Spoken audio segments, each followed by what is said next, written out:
I'm hitting it right now. Maybe as part of my freezing, it did not hit record. So, okay. So the first question, Scott. Hi, Scott and Tami. Wife of a sex addict. My husband can't seem to stay sober for more than a few months. I know the best thing for me to do is leave, as he is not willing to follow my boundaries and help me feel safe. But I worry about my young kids. He is a good father, but he can't have them for long amounts of time. So if we don't live in the same house, I worry that my kids will not have a relationship with their dad. They will not be able to be shared, as I don't trust he will be able to be there for them emotionally. But at the same time, it's not easy living with an active addict. Any advice? Thank you. Yeah, I mean, that's challenging all the way around. So I'm going to start, and yep, please jump in. But he's not willing to follow my boundaries. So let's talk about what boundaries are and aren't. Boundaries are for your safety, and a boundary has if it's not punitive, but it's like, for my safety, I need this. If you're not willing to do that, then this. So if it's just, and I'm making this up, but if it's just rules, or I want you to do this, and there's no follow through with, and then this, then it's not really a boundary, if you know what I mean. So to me, if he's unable to follow, your boundaries that you've set for your safety and for your children, then what were what was laid out, what was spelled out as then the consequences of not following will be this. And so I would back it up to there. Of course you worry about, I mean, first of all, it's thinking about the future and, what's going to happen if you stay, what's going to happen if you leave. And there's no easy choice. And it isn't that you should leave or shouldn't leave. Only you can decide that, what's best. And if you can come up with a workable plan, so that even if he's in the house, or there's a therapeutic separation within the home, or you can construct something so that he is able to be part of your children's lives, then that still works. So there's lots of people that navigate this, and the person doesn't really get recovery. Now, we're always hopeful. We have lots of support resources to help addicts to choose that. I kind of wonder if he starts bumping up against boundaries that have some teeth to it. And I don't mean like in a, but like in a real way, if the negative consequences of bumping up against those might help him be encouraged to, to take the next step. Not every addict does. So, but often when there's a more consequential boundary with a follow through, sometimes that can be, oh, I really actually do need to take this seriously, rather than straddling the fence and continuing my problematic behavior. And I still get to be dad, and I still get to live in the same house, and I still get all these things, and my wife gets mad at me, but oh well, I still get to do everything I want to do. So I don't know if that's helpful or not. Only you can decide. And yes, there's real worries about whether you stay together or whether you leave, or he leaves. You've got, maybe you stay in the house and keep the things the most normal for the kids. But at the end of the day, it's what's true for you, your head and your heart. I think, but get support. Talk to an attorney. If you haven't done so, talk to an attorney. Get support from, qualified professionals to help guide you, help you make the list of all the pros of staying, all the pros of leaving, all of those things, so that you really can look at it, not just from the emotional, because that's important, but it, ultimately being able to look at it more concretely may be useful for you too. So, Scott? So, Tami, did you get a haircut since I've last seen you, or is it just pulled back? It's yeah, I had physical therapy. Yeah, I had physical therapy, and I have such fine hair that if I try to pull it out of the ponytail, it looks really horrible. So every now and then I'm stuck with a ponytail. So yeah, like either she got a new haircut, or yeah, no, this would be really short. So I kind of like it like this, but So okay, boundaries are the one thing I always feel like I have to make clear about boundaries is my boundaries are about me, not you. I can say, if I'm going to stay in this relationship and feel safe, I need you to do this, this, and this. If you don't do those things, here is how I will respond so that I can Yes. stay safe. And, those, it could be something as simple as, I'm going to ask you to go to more therapy sessions, to I'm going to talk to a lawyer and start the divorce process if you do this or fail to do this. But you have to decide what you can put up with, what you can't put up with. But what you're not going to be able to do is control his behavior. Correct. Only he can control his behavior. You can control your response to his behavior or non-behavior.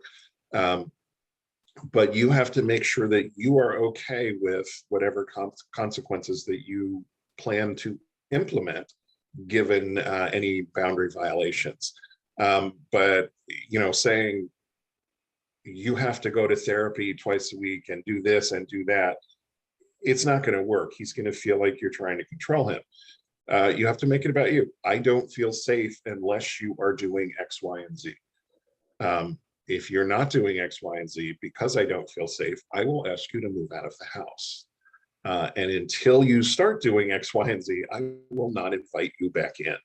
That's kind of a healthy boundary. And you have every right to feel safe in your relationship, and for your kids to feel safe in your relationships. That's what your boundaries are about. It's the need for safety. So, And I do want to tag on and you say, I don't trust that he'll be able to be there for them emotionally. If your children are physically safe and getting most of their needs, you'll be there for them emotionally. So yeah. maybe it's limited time. They, Wednesday nights for dinner in a couple of hours or whatever. But I don't know where you live. I'm not an attorney. I have some personal experience, but in many places you can't dictate, he can't have them because he won't keep them emotionally safe. That won't fly. The judge won't, they won't let that happen. So you can set up parameters or have supervised it, if there's something legitimately where they are physically going to be in danger.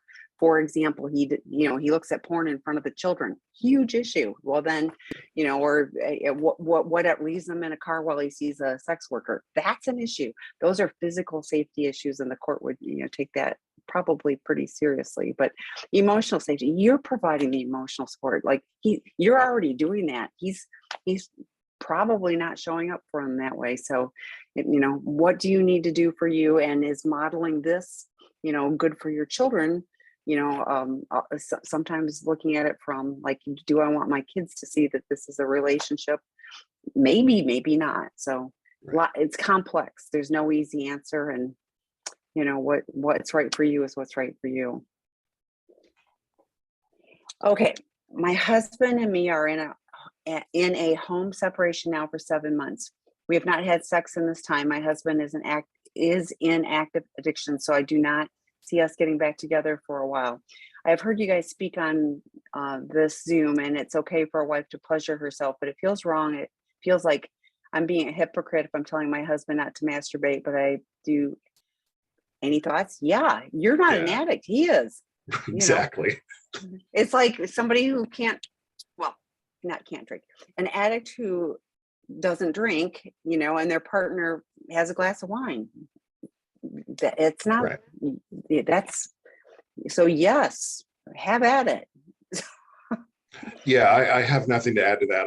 My answer was, you're not an addict. He is. I mean, it's not a morality issue here, and it's not a you can, I can't issue. He is an addict issue and has to stop these behaviors, or he will destroy his life and our life. And yeah, you're not the addict. I mean, the comparison is exactly what Tami said. I go out with my normie friends all the time, and they have a cocktail. And my only boundary that I have is I'm driving home. And they all say, great.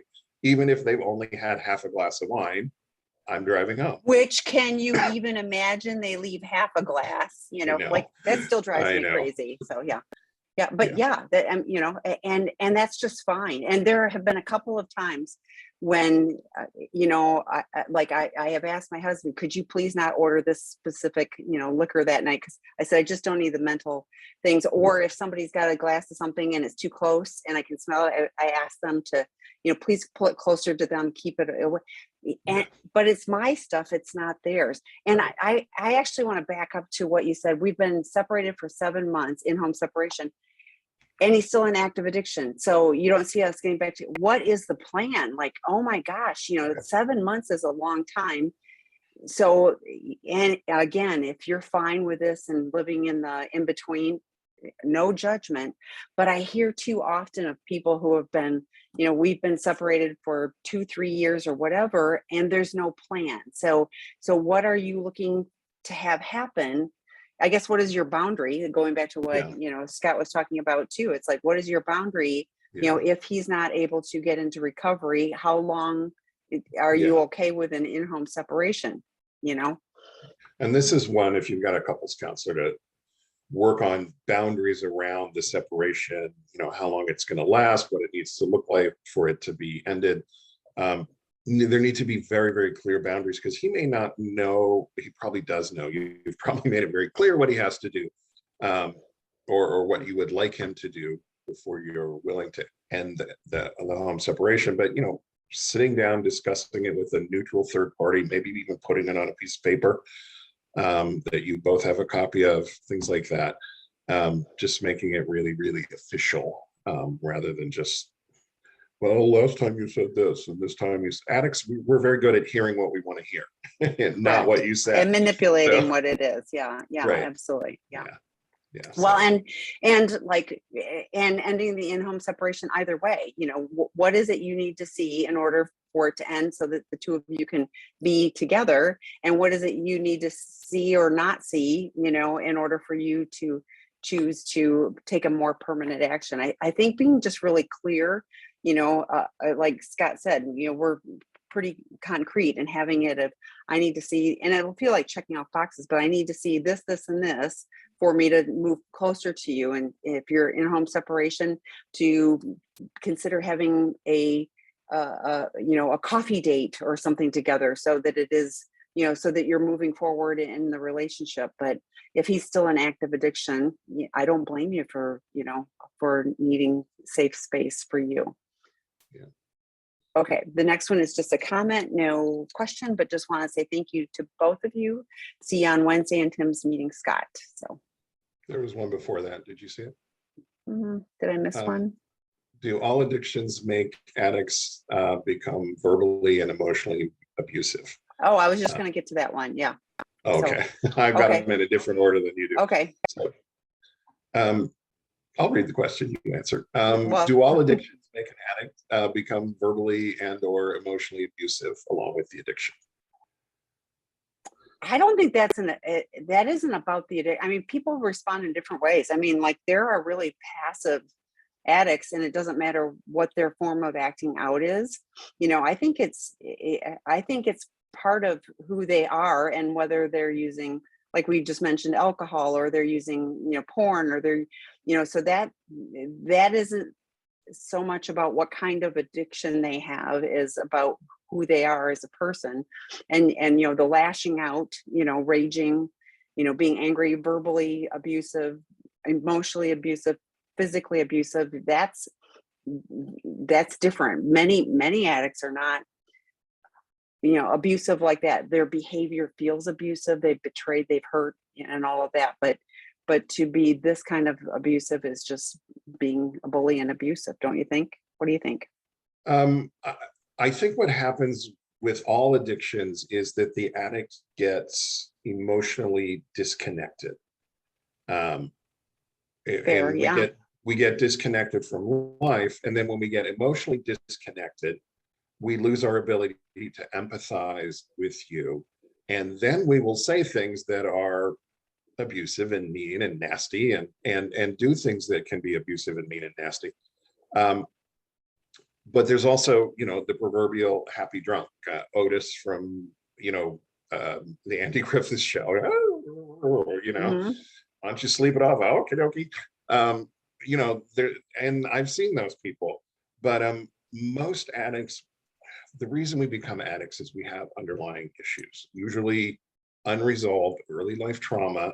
It creates a lot of shame. It creates a lot of negative self-image, negative self-messaging. We have very low self-esteem. And we act out in ways to hide that. One of them is we engage in our addictions so that we don't have to feel the pain of our low self-esteem and shame. We can get very narcissistic. We can, as a way of covering it, we can become all bravado, like I'm the greatest person in the world, to cover up our low self-esteem. We can get very controlling to try and control every little aspect of our life. In the process, we can get really abusive in controlling your life too. So I would actually slightly disagree with Tami. I would say most addicts become unpleasant at some point in the addiction. I would say the strong majority of addicts become really unpleasant. But I think it's more the underlying issues that drive us toward addiction that also drive us toward unpleasantness. It's hard if I can't be nice to myself because I hate myself. It's hard for me to be nice to you. I can just say it from personal experience. It took me a long time to stop hating myself in recovery. It was a couple years into recovery before I started developing some self-esteem and started behaving like a nicer person. So yes and no to the basic question. Yeah, and I think any form of addiction, I mean, whatever form of acting out someone's using, those underlying issues and who they are is going to come out. But I know lots of passive addicts. I mean, really, like they're almost, I hate to use the term mousy, but like you hardly, like they come to a meeting and they're, kind of hiding in the corner. And that's just kind of, they were, stay at home, so probably so disengaged, with other people that maybe that's why they aren't rageful or whatever. But the emotional disengagement can be as painful to a loved one as actual abuse. Oh yeah. Simply not caring is as painful as being nasty. If I'm nasty, it at least shows I must care, because I'm going to the trouble of like yelling at you. If I just completely ignore you, that could be even worse. Yeah, but both of them are off-putting and so hurtful for a loved one. So because it's still that disconnect that you're talking about. It's so disconnected, emotionally from themselves and from everyone else. So painful, regardless of whether it's loud or quiet. Okay, next question. I am a betrayed spouse and D-Day was 2 years ago. My SA husband is doing all of the work and has not had a slip or relapse since. When I am triggered, I sometimes shame him and we get into huge fights. He uses that as a tactic to try to get me to do couples therapy with him so I stop shaming him.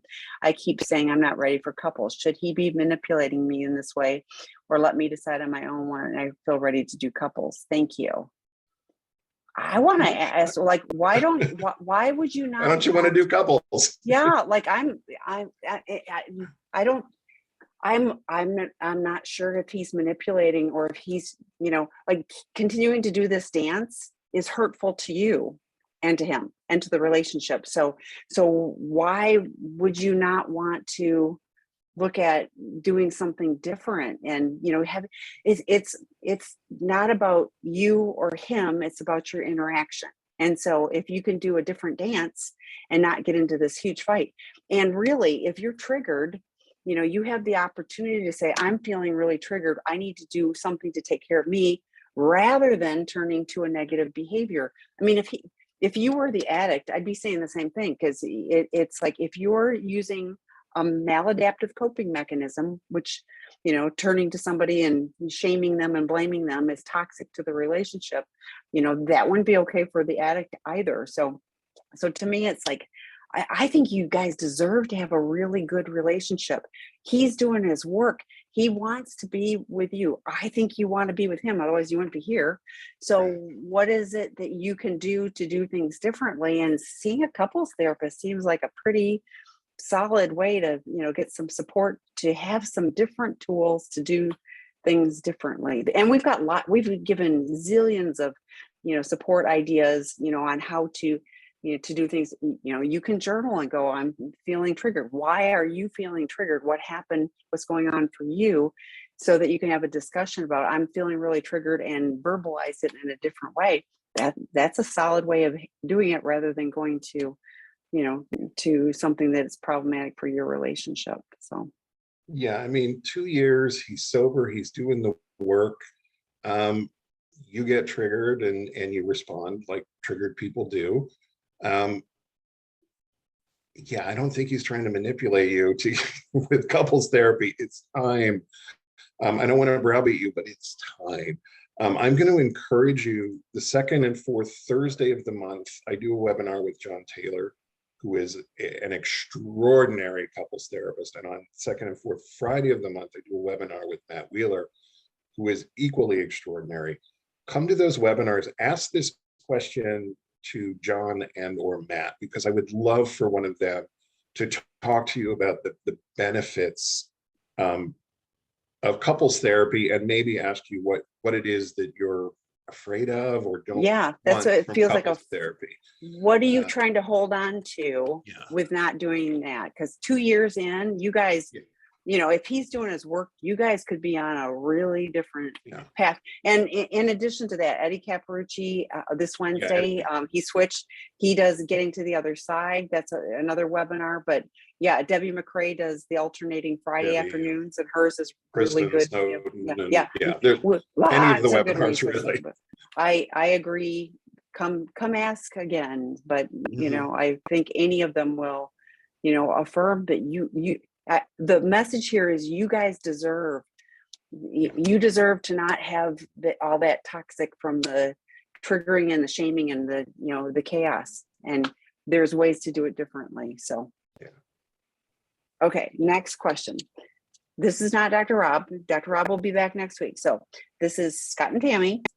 Do certain depression medication worsen addiction? I'm on Wellbutrin, which my CSAT advised against using it, as it has dopamine agonist. And it could you also talk about naltrexone, which claims to help addiction triggers? This is way out of my arena. I would say go see Dr. David on Wednesday night, but do you have any information on this?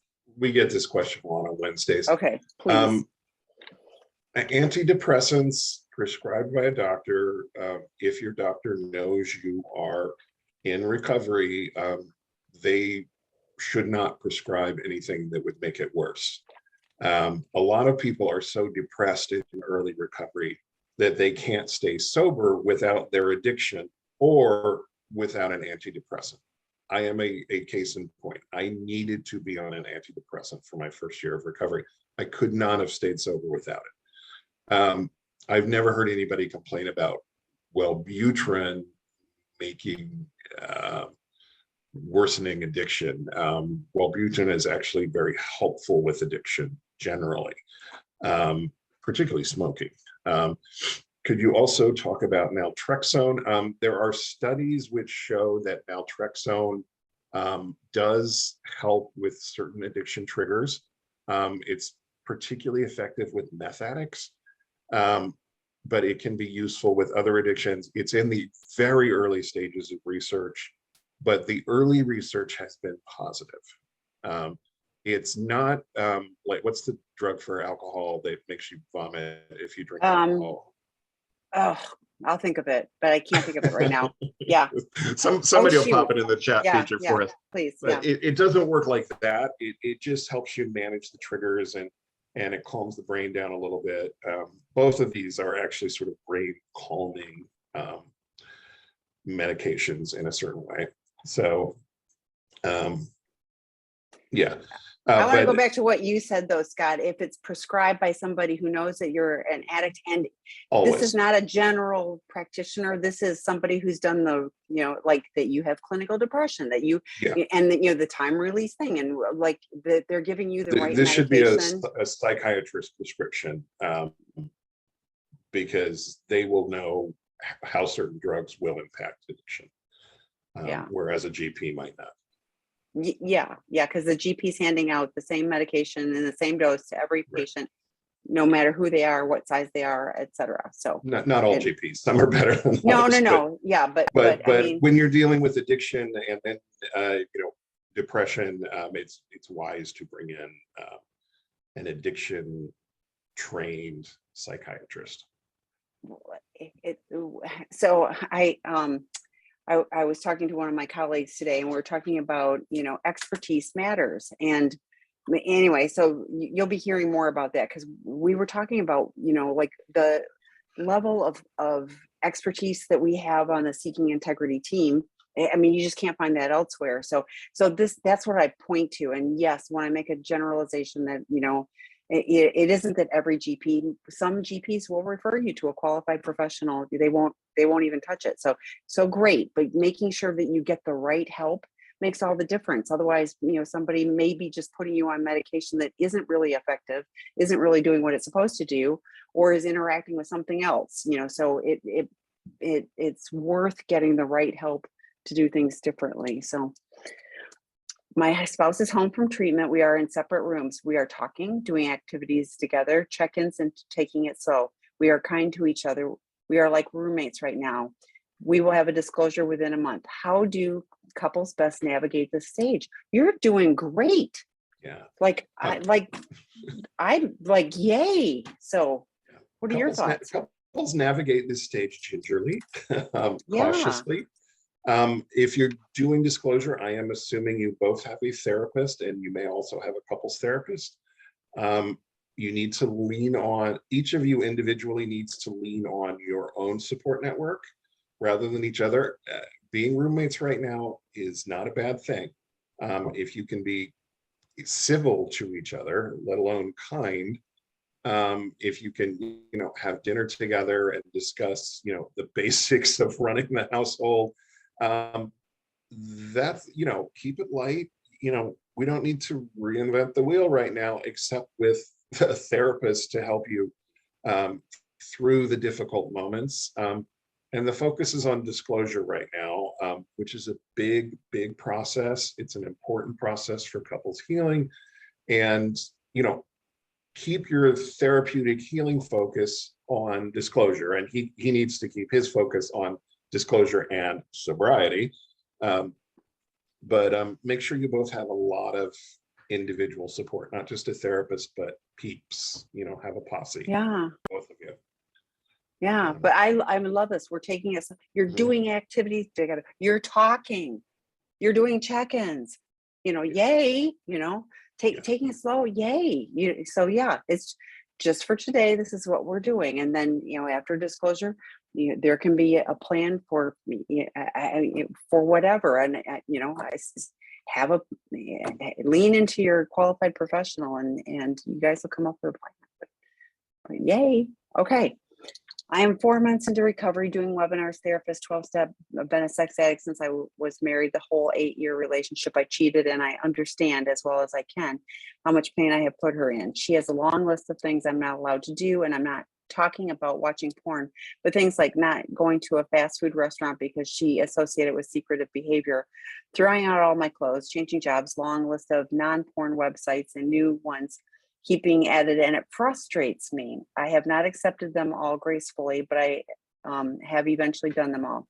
I'm being told I have to show empathy and do whatever she needs, but I'm feeling controlled and frustrated.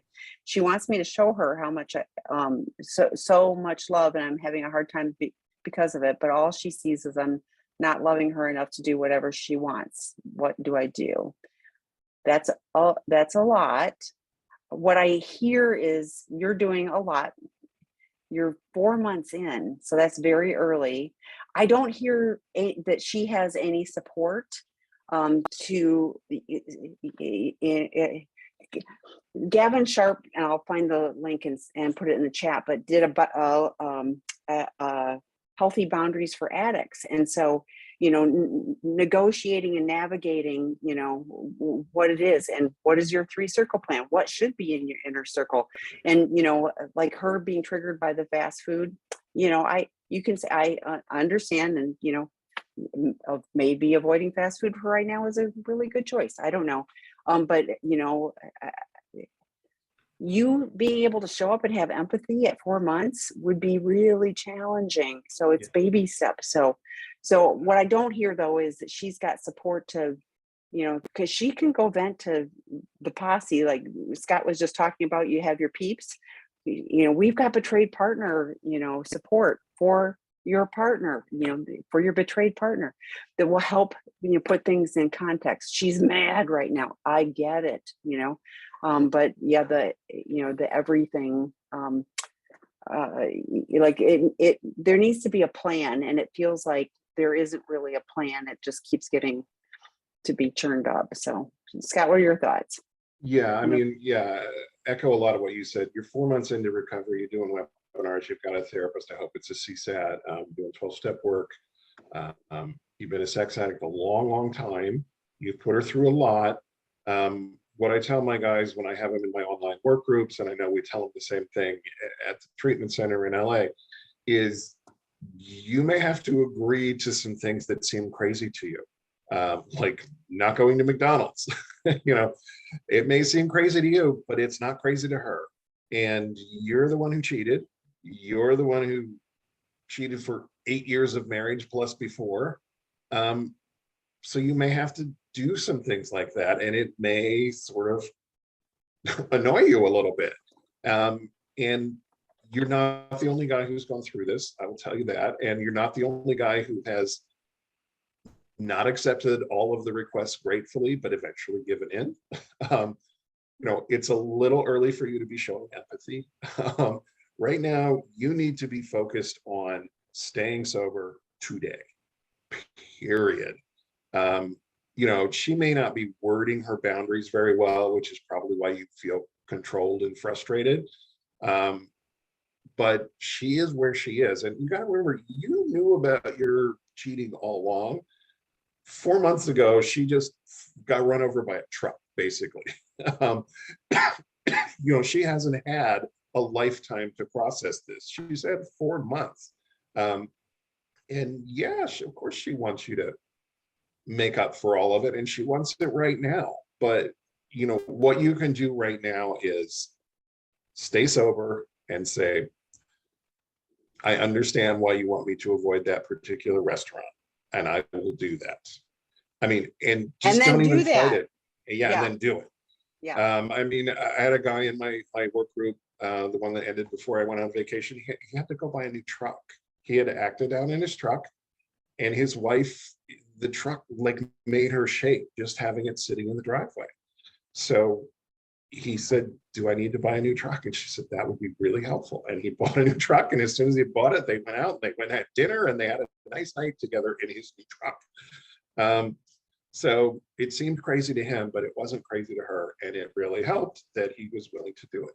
So yeah, but I get it. I mean, yeah, getting all new clothes, changing jobs. I know people have changed careers because partly because their betrayed partner wanted it, and partly because they were in what we call an acting out career, where they travel a lot for work, or they interact with opposite sex a lot, or whatever. Sometimes you have to change careers if you want to stay sober.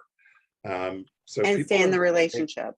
People will make major changes for the sake of sobriety and for relationships. And if you don't stay sober, there's not going to be a relationship. So they kind of go hand in hand usually. So, yeah. Well, and I think it's fair to tell her, I am sorry that my behavior has hurt you so deeply. I am doing the best I can today. I can't promise, but I am doing the best I can today to do what I need to do so that I don't, go back to that behavior. You can say, here are the things I'm doing for my sobriety. I'm seeing my therapist once a week. I'm going to group therapy once a week. I'm doing 3 12-step meetings a week. I'm taking an online work group. This is my circle plan. These are the bottom line behaviors. These are the slippery behaviors. These are the healthy behaviors. Do you have anything you'd like to add or move around in my circle plan? Spouses get to do that within reason. I was gonna say, talk to your therapist and sponsor about it within too, reason, so, but they get input. So but it sounds like you're struggling to do all the right things, but you're doing all the right things. So and I promise it gets easier, but you got to keep doing the work. So, because you throw, but Scott said it too, you know, you were like, this behavior predates your relationship. This behavior probably predates even when you're connecting the dots to when it started. So, you know, you've used problematic behavior as a coping mechanism, and now it's, you know, now it's time to switch to better uses. So, okay.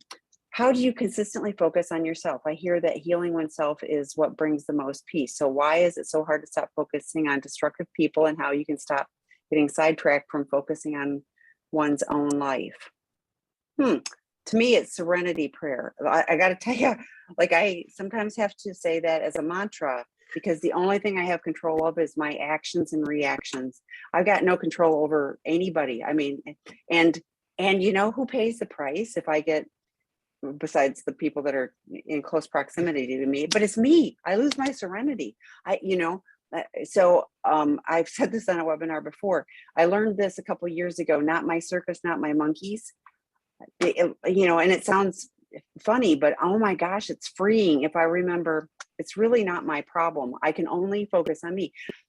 COVID has been horrible for me. I disconnected. I haven't watched the news in a couple of years. I'm really careful about what I take in, because my serenity is too valuable to me, and I'm not willing to let it be turned into chaos. So to me, it isn't just self-focus. I want to serve other people. I want to do those things, but it is monitoring myself, and my actions and reactions are the only thing that I have control over, nobody else. So, Scott?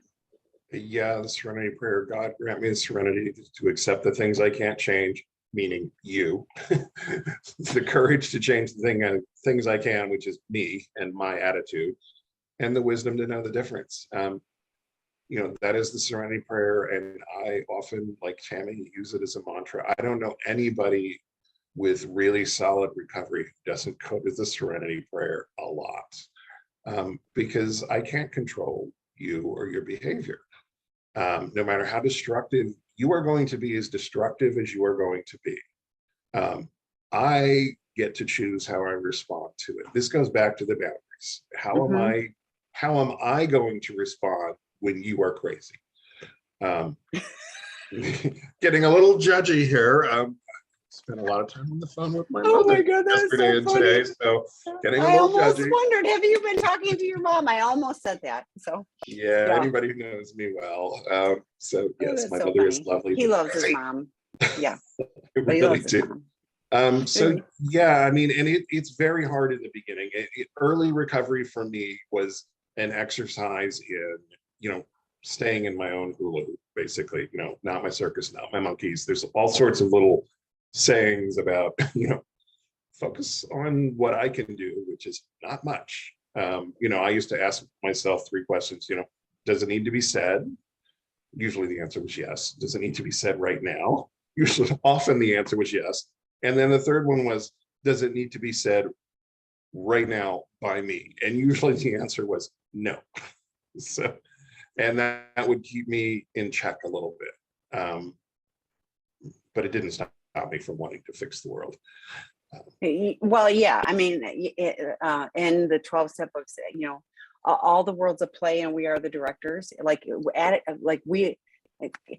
control freak has been used for, like, I have huge issues with that, and my serenity goes in opposite proportion to, you know, if I'm trying to control everything, my serenity is in the toilet. If my serenity is high, you know, I'm just letting a whole bunch of stuff go that is just not that important, you know, in the overall, you know, scheme of things. But going back to what Scott said about boundaries, that does not mean that I'm going to accept all unacceptable. There is unacceptable behavior, and having healthy boundaries about, you know, like, I can't control them, but I can sure remove myself from the situation. I can create safe space for me. I can go talk to a trusted friend. I can do things for me, you know, that take me away from, you know, a problematic situation or person's behavior. So, but yeah. And I say this, you know, to partners too. I hate when the addict's addiction steals all the joy and all the focus, for partners. And that's just how it is, especially early in recovery. I see it as such a sign of progress for partners when they're able to go, yeah, I got my life, I got my support, and I care about what the addict is doing and things like that. But even if they slip or relapse, it isn't going to devastate their world, as badly, as it does initially. So that's another perspective on, on focus. So, okay, Dr. Scott, do all porn addicts not in recovery eventually become offenders? They want to act out their fantasies in real life. Does the kind of porn you are into tell you about your underlying trauma, unmet needs? Okay. Do all porn addicts eventually become offenders? No. Do they all want to live out their fantasies in real life? No. Does the kind of porn you are into tell you about your underlying trauma and unmet needs? Sometimes. So let's back up and explain those answers. Sex and porn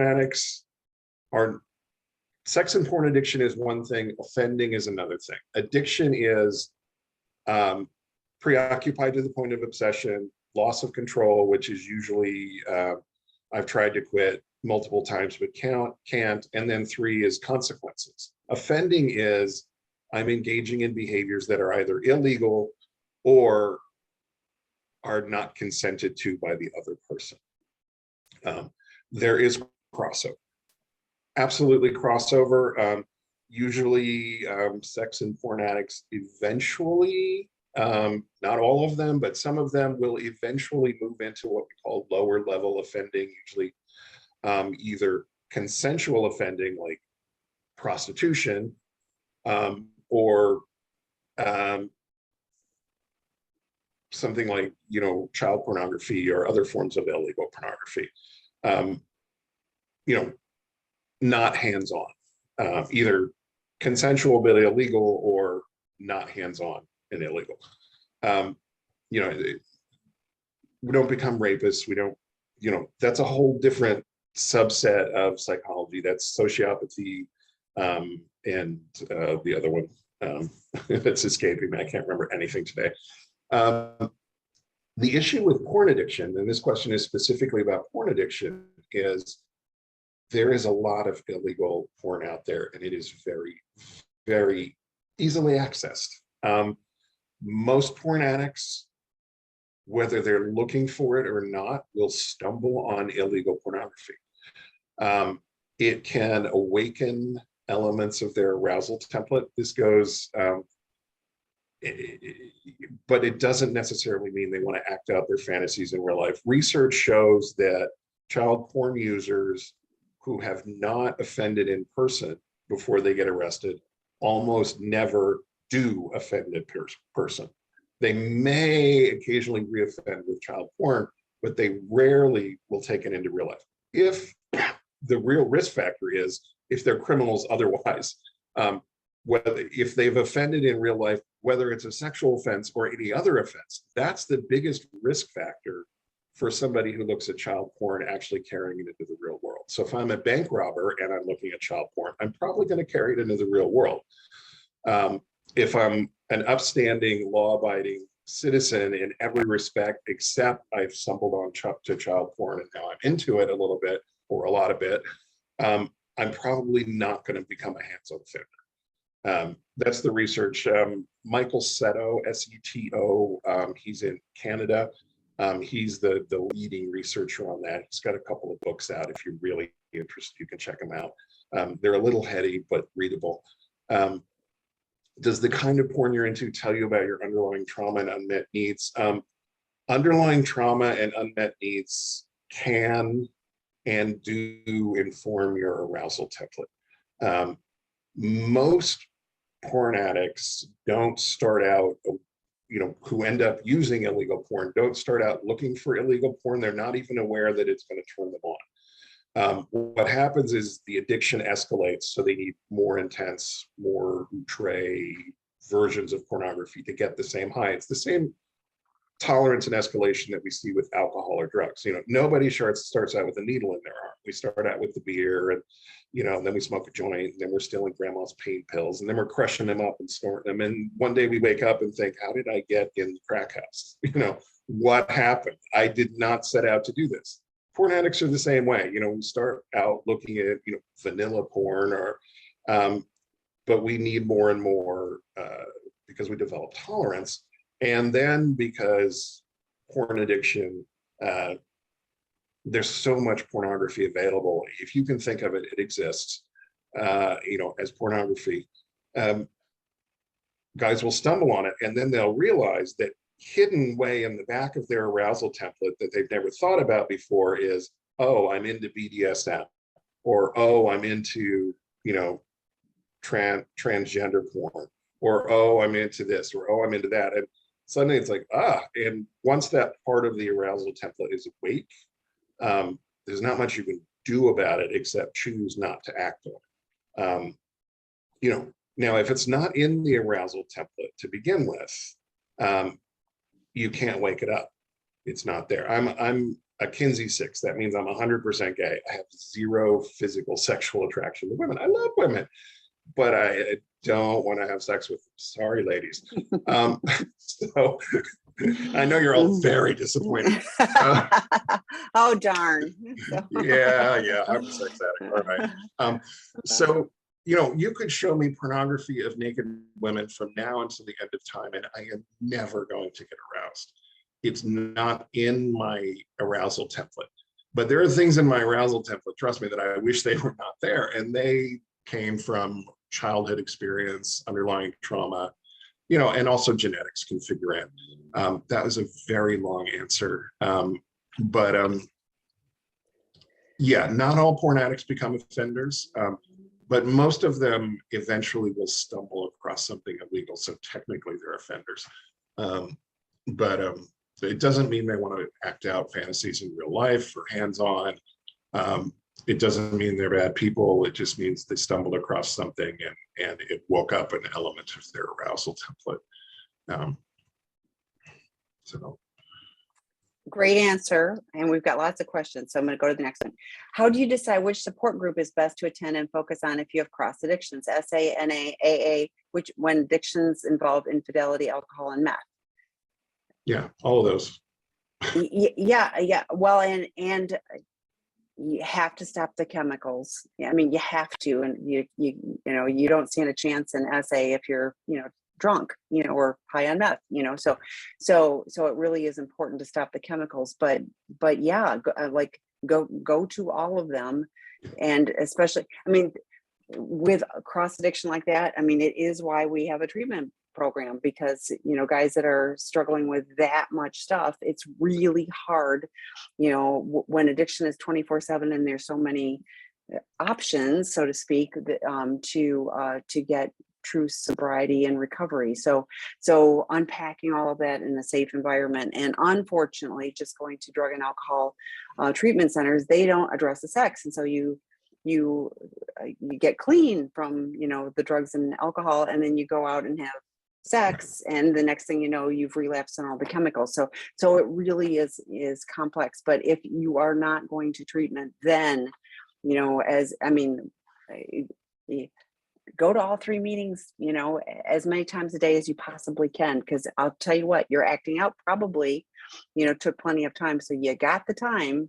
I found that with me. I had lots of time when I quit acting out, because I spent lots of time in my acting out. So when I wasn't spending 6 to 8 hours a day on my addiction, I suddenly had 6 to 8 hours of free time, which I couldn't understand where it came from. Just to add to what Tami said, Tuesday nights, 5 o'clock. Correct. Yes. Dr. David sex and relationship healing. As a drop-in discussion group for chem sex, co-occurring substance sex issues. This is a good question to ask for him. Yes. So show up tomorrow. Yeah. And it is there aren't groups, there really aren't that many places where you can go. Like in AA, they want you just to talk about alcohol, which is so asinine. I know, like in many groups that they don't do that, but technically they didn't even want to talk about drugs. And I'm like, well, if you're not drinking, but you're, high on pot all the time, you're still not sober. So, okay, next question.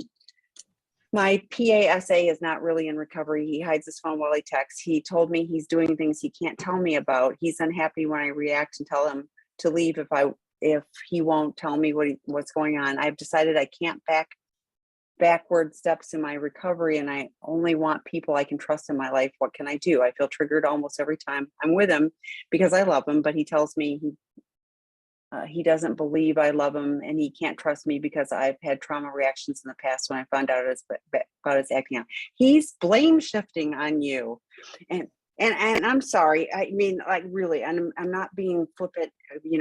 We can love people that can't return it, that can't, like, that can be toxic for us, that can be problematic. So this dance, he's still, of course you're triggered. He's actively using, he's not doing anything to be trustworthy. So, I mean, it goes back to what I said a few questions ago, and abuse is, a couple people put in and abuse, other things we can't remember. But write the list of all the reasons to stay with him and all the reasons to leave. And if staying with him is, I love him, you can love him and you can love him and wish him good. And if he ever gets his poop together, you can be together and be on a different path. But man, that's torture for you. So. Yeah, my analogy for this is domestic violence.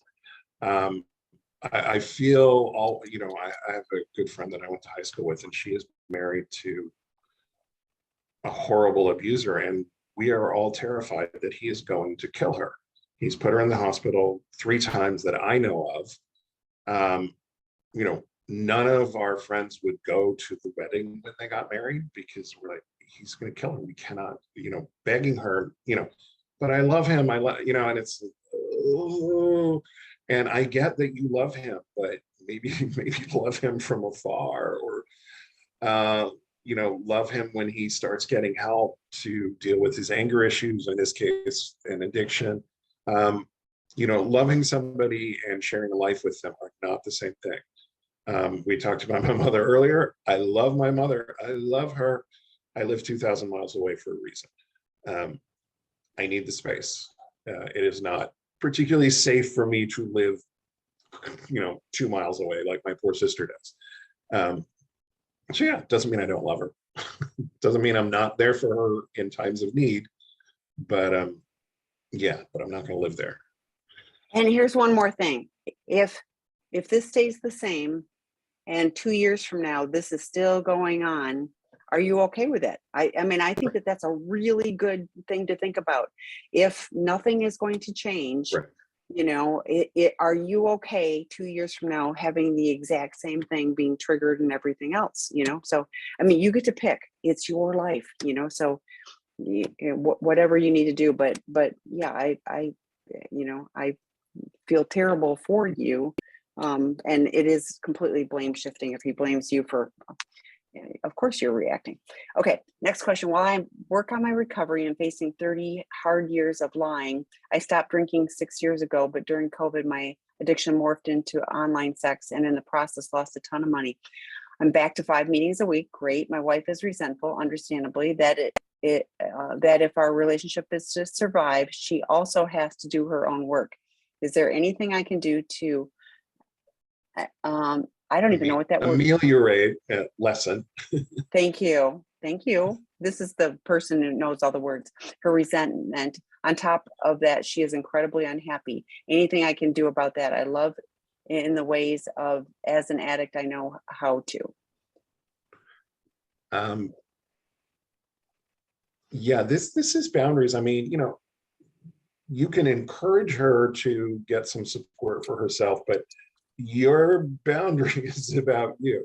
If you want to do some things to ameliorate her resentment, continue going to meetings, continue to stay sober, continue to apologize, and say things like, I understand you're angry and resentful, and I know it's because of my behavior. I think right now what you might be feeling is X, Y, and Z because of PD and Q. can you tell me if that's correct? And basically show empathy or try to show empathy. You've been around recovery for 6 years. You may be able to feel empathy at this point. But yeah, you can't make her do recovery work any more than she can make you do recovery work. I celebrate you for choosing to do recovery work. I'm very glad that you're doing it. I'm very glad that you're here. We would love to see her here and in some of our groups. We've got a work group for betrayed partners coming up, which could be really helpful. But don't try to push her into it. Say, if you want to get some support, I will support you in that endeavor in whatever way you would like. But don't say, I would like you to get some support if we're going to stay together. That's not going to fly. Or you have to do your recovery work. Right. Like, no, because here's the deal. You were sober in AA and she was probably going, yay, picking up a 6-year check, yay. And then she got hit by the Mack truck that Scott was talking about a bit ago. So she absolutely, and I feel for her that she is so hurt, but it's understandable. Like, you knew that you were acting out online and spending a ton of money, that you could have been doing a nice vacation post COVID with her, but that isn't what happened. So you making restitution, how do you work on restoring them, making restitution for the money, making restitution for the lives? It's a long road. Tell the truth and tell it faster. Our clinical director says that all the time, and it's not just about the acting out, it's about everything. And so telling the truth, taking care of your side of the street, doing the 12 steps on all of this, behavior. I mean, you got recovery for you.